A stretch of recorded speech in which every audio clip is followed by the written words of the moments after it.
What's up, everyone? This is Ronnie just coming to you today with a haul video. These are just some of the things I've picked up over the last, um, I don't know, since Wednesday, I would say. Wednesday, we went to a half off day at Salvation Army. It was later in the day, too. And a few things from Goodwill close to our house. But outside that, I didn't really go anywhere particularly too much. Didn't really get into it. I sprained my ankle, so my ankle's been messed up. It's really bad sprain. I actually went to the ER, so I thought maybe something was more wrong with it. Chad was harping on me to get it looked at, and just a sprain. I slid on some ice, stayed upright, but sometimes a few weeks back. But another reason to move south, let me tell you. Ice, cold, snow, no bueno. But just some of the things we picked up. Picked up ties, people in my tie gang. It's a nice looking tie. It's a purple, green dots, polka dots, whatever you want to call it. This is a Charles Tywit, whatever. I paid $4. I think I paid $4. Maybe it was $3 a tie. Either $3 or $4 a tie. I don't know. Um, really don't like to pay much more over that. These are just really nice pattern though. See that one? That's a recent one too. This is a really nice pattern here. This is actually wool, I think. I just listed these too. I was watching some YouTube videos while listing. Shout out to Endless Entrepreneurs, and who else was I watching? Jim Butler and Parrot Head Picker was on. So that was my inspiration for the video because I already drafted all these up. I'm just waiting for my wife to take pictures in the next day or two. This is a Ike Bahar one. This is like a woolen silk, but it's just a nice, clean pattern. It's newer, recent too. You can tell on ties if they're newer and recent by the patterns. Same thing on suits. And this one right here is a nice silk tie. Decent design. It's like a red, blue, and silver. And this is a Stefano Ricci. Really good tie. I've found a few others of these. And just collecting dust right now because I haven't sold. But the two Charles Tyrewith and the Ike Brevard, maybe 25, 30 I should get for those. And Stefano Ricci maybe a little bit more, 50-ish. A lot of suits and sport coats in this one, so bear with me near the end. This is it's like a denim jacket, but it's more like it's almost like that raw salvage denim in a way. And it's brand new with tags, and it's by Vanson Leathers. Make motorcycle jackets and stuff like that. It's actually out of Fall River, so it's actually pretty close to us. It's size extra large. But they don't really make these kind of jackets all that much. I couldn't find much information. They make some wax cotton jackets and stuff like that. Very similar. Very expensive. Go to their website, check it out. New with tags, actually. Big ass tag, though, let me tell you. Picked it up. I actually paid up for this. I actually paid $20 for this. But I am hoping that this will sell in around $200 or so. I may price it up $300. I haven't seen anything else like it. It's a brand that sells. I've only found that brand one other time. It was a leather jacket, sold quick. Got it like $350 on the leather jacket. This is a Nike youth size Michael Jordan jersey, just good old Michael Jordan striped jersey. This is a youth size medium. Or if you're a real small girl, maybe you could wear that. But I paid $250 for this. This is one of these items we picked up at the Salvation Army on their Family Day, and probably a get 30-ish or so. I picked up a lot of stuff there, so wife found this. This is just a polo shirt, nothing crazy special. Newer label, extra large. Pima cotton, has the tricolor pony on it. Newer tags. Macy's return tag on it. So not too bad. I'll probably get about 40 for this. I actually paid 8 for this, but I paid up for this one piece because we're getting so many other things, and I just didn't feel like leaving it behind. Um, this is like a military inspired Ralph Lauren Polo Jean Company shirt. It's like that olive green, on the chest says Polo Jean Company Ralph Lauren. Has a little thing on the patch on the side. Size extra large. I've sold these in the past. This is probably the third or fourth one I've come across, and we usually get between 35 and 50 for these. I'm assuming the market's still there on these. It's like a heavier shirt, a heavier cotton shirt, but I paid 5, so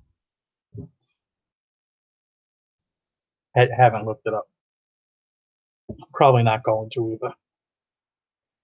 This is a gray cotton Banana Republic tailored fit, size 44R. It's actually a nice looking jacket. It has the working cuffs where they actually unbutton. I don't know, or surgeon cuffs, working cuffs. I don't know who would actually roll up cuffs on a blazer. That's kind of odd, but they usually are a good selling point. Like I said, this is more recent. You can actually tell by the tags. A lot of brands have date jack. This is fall of 2013, and it's the, I don't know, some special Italian cotton. But I paid, this was half off. This was $3. I'll probably get about 50 for this. May check out and see what else. Another half off item. This is a brown, like a small houndstooth and window pane. These actually do really well, this pattern. This is a, so just remember this stuff. This is a Hickey Freeman collection for Barney's of New York. This is a silk and wool blend, and it was a 46 long, so it's a little bit bigger of a size. This will help sell. It is a 3-button, which, you know, there's plus and minuses to everything you pick up. Unfortunately, this was another half off thing. These jackets were either priced at, I paid between $2.50 and $4 for most of these. I don't remember how much for each one because they were half off. Don't like to pick up this brand all that much, but we did pick up a few times this day. This is a nice brown, see a brown check right there, or could call that maybe a houndstooth. And this is our friend, not my friend, maybe your friend, Joseph A. Bank, maybe. I don't know what his name's abbreviated for. I don't really care. And this was a smaller size though. This is all camel hair too, 100% camel hair. It's a 40 regular, but it has a nice print to it. It is camel hair, and like I said, it was cheap, so that should be good selling points for that. Another Joseph A. Bank. This is a seersucker, white and blue stripe. This is cotton textured see these textured jackets like this. It's called a seersucker. They're cotton. This is actually, well, you can consider it probably new without tag. The vent is still sewn closed, and there's the tag right there. And this is a size 40 regular. So I'm assuming this was probably owned maybe by the other person. These are a good summertime blazer. These don't sell all that great now, but in the summertime, people love these. It's kind of like that. People wear those boating, yachting, just hanging around, doing their douchebaggy things. I don't know. Douchebaggy? I don't know. That was a really weird term. This is it's like a grayish beige brown with a light blue window pane. Really caught my eye when I seen it. Double vented, has the vents on the sides, not in the rear center there. And this is a brand probably not going to come across really too much. Oh, here it is. It is St. Andrews. They actually make clothing for Handtail in England, St. Andrews. They actually make a lot of the suit jackets for where they did. I'm pretty sure it was the Ralph Lauren Black Label, and I also believe the Purple Label too. I think. But there's the inner tag right there. See, it doesn't really come out. It's like kind of, yeah.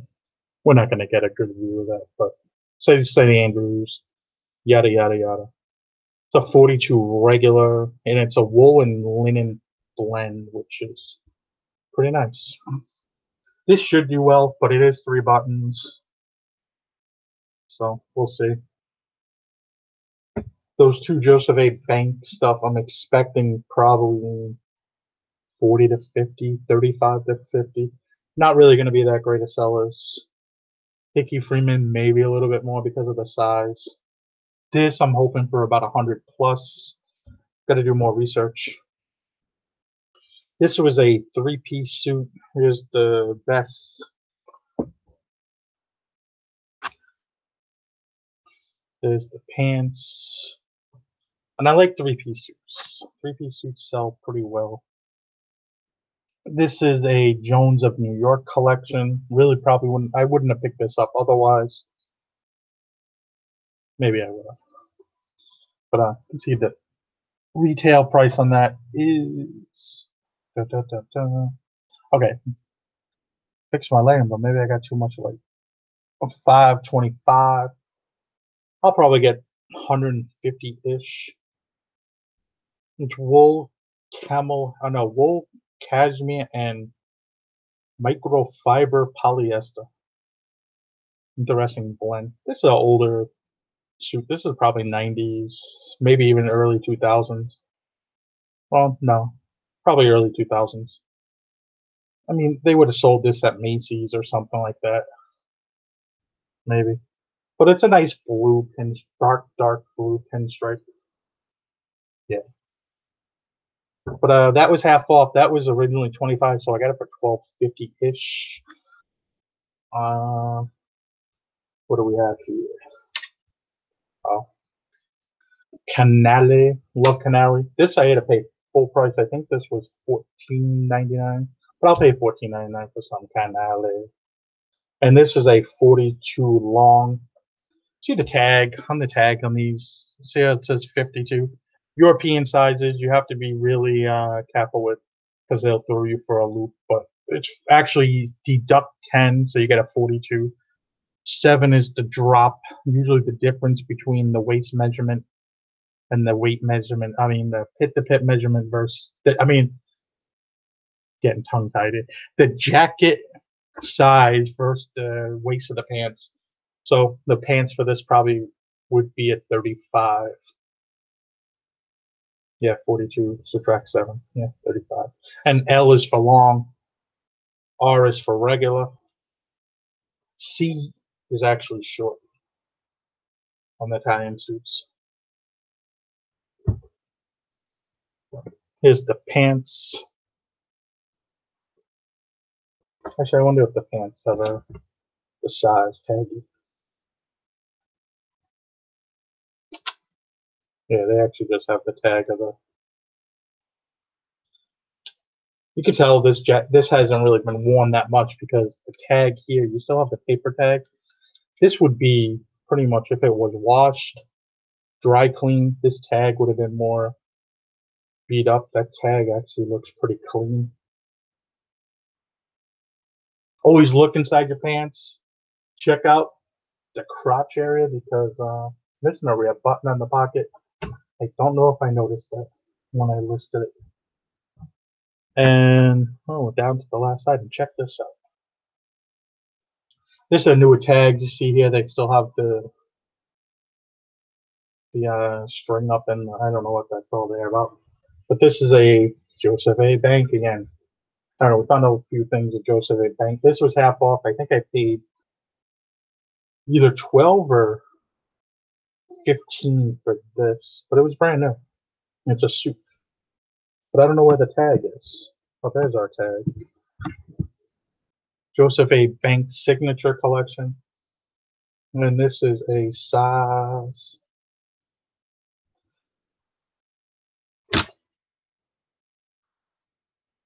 One super 120 or 110 wool. It's a 40 regular, and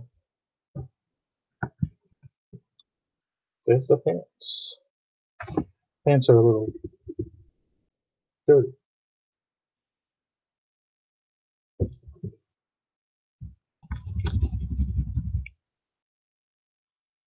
But that's it. I'm not gonna sit here and try to fix the.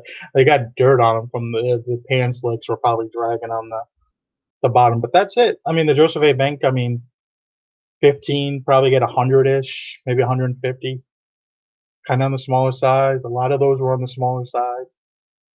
A lot of them probably were owned by the same person. Maybe, maybe not. Who knows? But I like suits, like sport coats, long tail items. If you do get into them, please believe me, you'll take forever to sell some. Some you think will sell because you got to find people, especially when you get the odd sizes ones. There's like Brooks Brothers and some Ralph Lauren ones will make 37 regular, 39 regular, 41, 43, up to like 45, and you're like, what is this odd sizing? But it's the way it is. I don't know why it's that way. I guess people like their jackets to be a certain way. Certain brands will do that. Not a lot of brands, but certain brands will. But you do have to, and ties are another long tail thing. These ties, but I keep ties because they're easy to photograph and they don't take up a lot of space. So they sell when they sell. I don't get into them for much. It's my business plan. When you get into the more suits and sport coats and stuff like that, it is definitely a more of a long tail game. Kind of throw out the window the sell through rate. Like I don't want to hear people when you sell higher end men's clothing. I don't want to hear about sell through rate. Like I don't want somebody asking me what's your sell through rate because somebody's selling $10 items and somebody's selling items that sell for 50 or more or higher. There's a different sell through rate. It's 100% different. And if you're not prepared for it or you don't understand it, people get impatient. So that's it. Sales have been a little on the slower side this week, but hey, you know what? I did sell 2 signs this week. I just got this one in Coca-Cola porcelain sign, and it's going back out the door. Oh. So to pack these, I reuse from other. This is foam board. It looks dirty, but it's not that bad. I'll package in the foam board, keep it from breaking, or it's porcelain. It shouldn't break anyway. But put it in there to protect it, and then wrap that with cardboard. They will. FedEx will give you a very hard time if you try to send that just in foam board. But it's not a good idea either because you're just wrapping it in tape. The heavy sign will rip through the tape eventually, even come out of the packaging, and you can get the sign damage. So if you ever do something like that, make sure you package it correctly. I've had people package me stuff like you wouldn't believe. I once knew a friend that got a sign, and basically someone slapped a sticker like the retail. I don't even know how the post office, because you can tell somebody went to the post office and did that. It's like handed them the sign. They just put a freaking label right on the side. It was like, how did that get through? Like, how is that possible? And then I see other people send like tin signs. There'll be like a sign, let's say 4 by 1 foot. It's thin and narrow. And somebody will just wrap it in cardboard and send it on its way. Guess what? Through those sorting machines or something like that, it becomes like this.